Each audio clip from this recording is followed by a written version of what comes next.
Masarap, mabango, at bukod tangi ang tableya o tsokolate na gawa ng isang retiradong guro sa Kamalig, Albay. Suportado ng mga kapamilya at kaibigan, mag-isang tinataguyon ni Aurora Bansuela ang paggawa at pagpapatakbo ng kanyang negosyong Aurora's Chocolate de Kamalig o Aurora's Tableya. Hindi tulad ng pang-ordinaryong tableya, ang tsokolate ni Aurora ay nakahulma sa hugis bareta at kalahating bilog. Ito rin ay hinuhulma ng pinong-pino kaya madali itong matimpla sa isang baso ng mainit na tubig na parang isang instant chocolate drink. There are so many tableya makers in Kamalig. So I was getting an idea from them, and I was getting an idea from reading materials and from the YouTube. So I said, I'm going to make a quality chocolate. Malapit din sa puso ni Aurora ang paggawa ng tableya dahil maliban sa dating naghuhulma rin ng tsokolate ang kanyang ina, sinimula ni Aurora ang pagnenegosyo nito para sa ikabubuti ng naiwang lupain ng kanyang ama. Sa lupain ito kasi itinatanim at inaani ang mga kakao na siyang pangunahing sangkap sa paggawa ng tableya.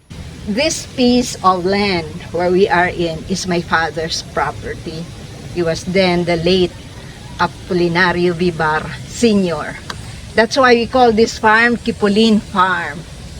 Sa tulong ng kanyang manugang na si Arlene Vivar, una nilang sinubukang magtanim ng mga punla ng pili na galing sa Albay Provincial Agriculture Office o APAW sa nasabing sakahan noong 2015. Ngunit dumating ang mga kakao at nagbungat ani ito ng mas masaganang mga punla at prutas. Kaya naman mas binigyan nila ng halaga ang kakao kaysa sa naunang tinanim na pili. So my companions there in DA, my classmates in getting the seedlings, asked me, how did you do that? Ow! Sabi ko, I said, I'm whispering to the plants.